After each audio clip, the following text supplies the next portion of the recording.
ఇప్పుడు మీకు ఇష్టమైన జెమినీ టీవీ సీరియల్స్ ని టీవీలో టెలికాస్ట్ అయిన వెంటనే సన్ నెక్స్ట్ లో మాత్రమే చూడండి. Excuse me boss.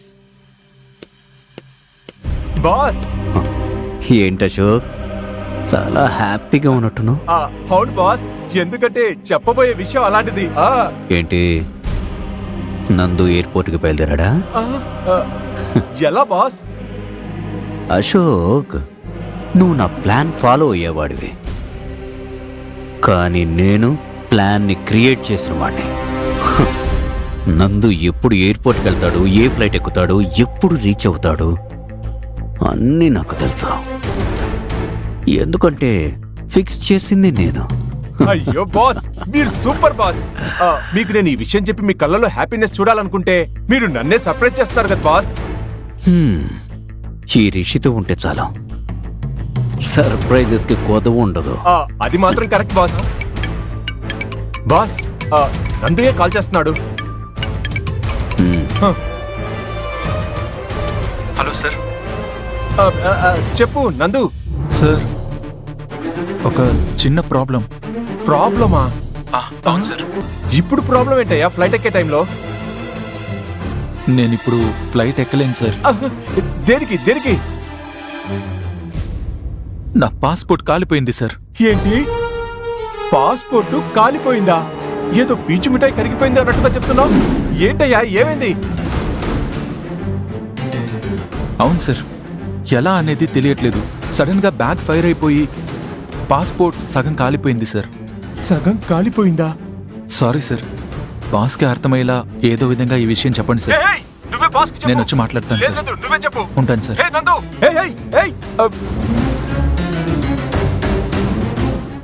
బాస్, ఏంటి బాస్ వీడు? పాస్పోర్ట్ కాలిపోయింది, ఫ్లైట్ ఎక్కలేదని చాలా ఈజీగా చెప్తున్నాడు. మీరే సర్ప్రైజ్ ఇస్తున్నారనుకుంటే చివరికి వీడు ఇంత పెద్ద షాక్ ఇచ్చాడు.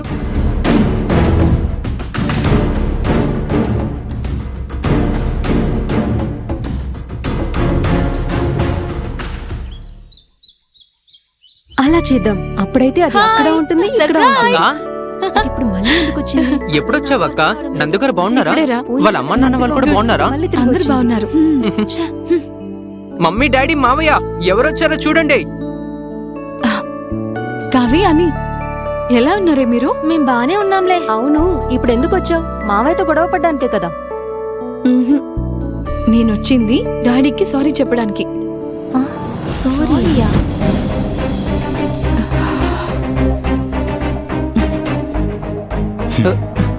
మావయ్య, డాడీ,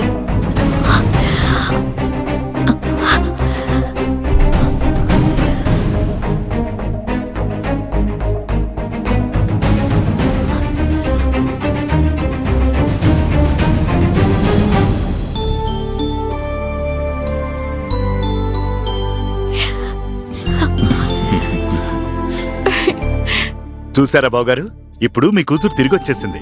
ఇప్పుడు సంతోషమే కదా మీకు? డాడీ, ఎలా ఉన్నారు మీరు? మీరు చాలా అప్సెట్ అయ్యారని అమ్మ చెప్పింది. మాట్లాడుకు. మేము ఎవరూ అవసరం లేదని కదా మమ్మల్ని వదిలేసి వెళ్ళిపోయావు. అలా నేను ఎక్కడికి వెళ్ళలేదు డాడీ. ఎన్ని గొడవలు వచ్చినా కూడా మీరందరూ నా కుటుంబం అంతే. ఇప్పుడు మీతో ఉండాలనే కదా వచ్చాను, మరి ఇంకేంటి డాడీ? ఇప్పుడు ఉంటావు, కానీ ఎప్పటికీ ఉండలేవుగా. అయ్యో సారీ డాడీ, ఆ రోజు నేను మీతో అంత కోపంగా మాట్లాడి ఉండకూడదు. పర్వాలేదు, వదిలేయమ్మా.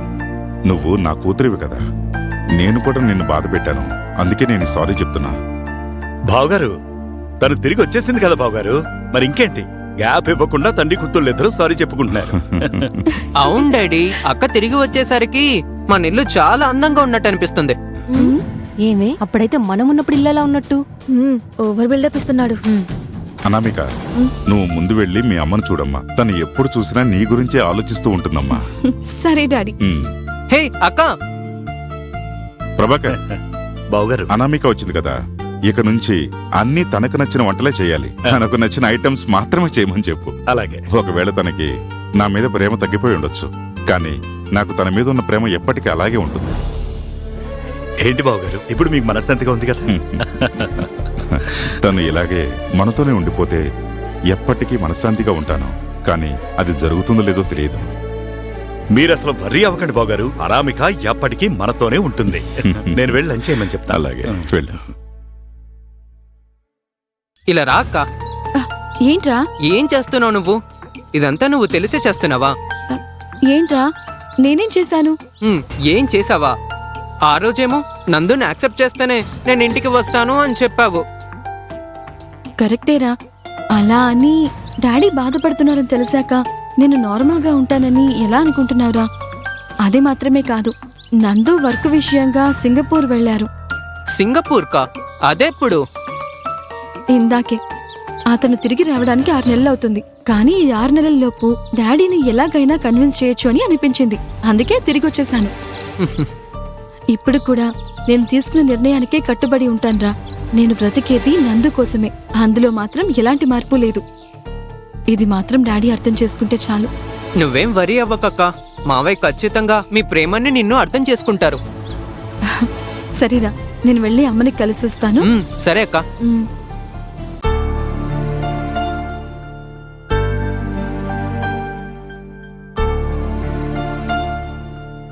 అనామిక, రామ్మా కూర్చో. రామ్మా కూర్చో. కింద డాడీని కలిసావా? కలిసానమ్మా. ఏమన్నారు? డాడీకి ఇంకా నా మీద కోపం పోలేదనుకుంటా. ఉండదా మరి? నువ్వు వచ్చావనే సంతోషం లోపల ఉన్నా కూడా నువ్వు ఇల్లొదిలి వెళ్ళిపోయావనే వేదన ఇంకా ఆయన మనసులో అలాగే ఉందమ్మా. అర్థమవుతుందమ్మా. కానీ నేను ఏం చెప్పాలి అనుకునేది కూడా ఆయన అర్థం చేసుకోవాలి కదా.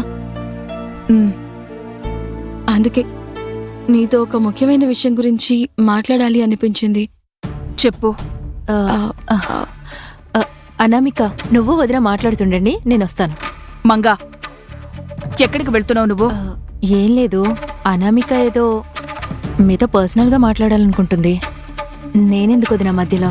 ఏం మాట్లాడుతున్నావు నువ్వు? నీకు తెలియకుండా మేం మాట్లాడుకోవాల్సిన విషయం ఏముంటుంది?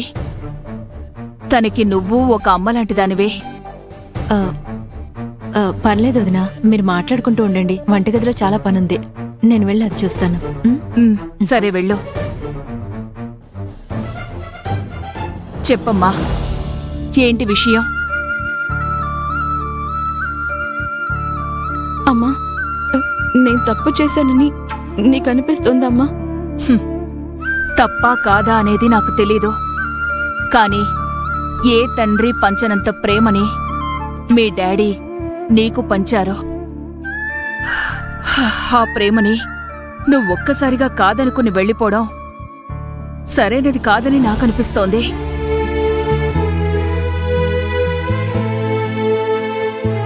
ఇలాంటి పరిస్థితుల్లో తన భర్తని చూసిన ఏ భార్యకైనా అది పెద్ద బాధగానే అనిపిస్తుంది. అది నీకిప్పుడు అర్థం కాదు.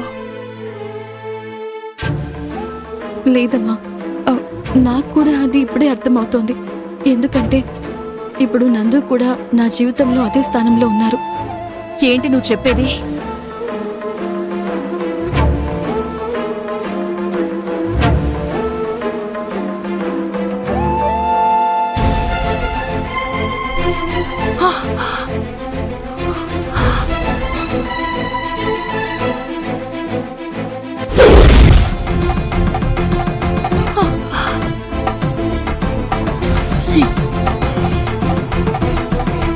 ఏంటే ఇది? ఏ ధైర్యంతో ఈ పని చేసావు నువ్వు? వేరే ఏం చేయమంటావు చెప్పమ్మా? నందు వద్దని చెప్పడానికి డాడీ వేరే కారణం చెప్పినా కూడా పర్వాలేదు. కానీ ఆయన చెప్పిన కారణం ఏంటో ఎవరో జ్యోతిష్యులు జాతకమని చెప్తున్నారు. అయ్యో, ఏంటమ్మా ఇది? ఆయనకున్న ఆ మూర్ఖపు ఆలోచనని తప్పు అని నిరూపించాలి అని నేను అనుకున్నాను.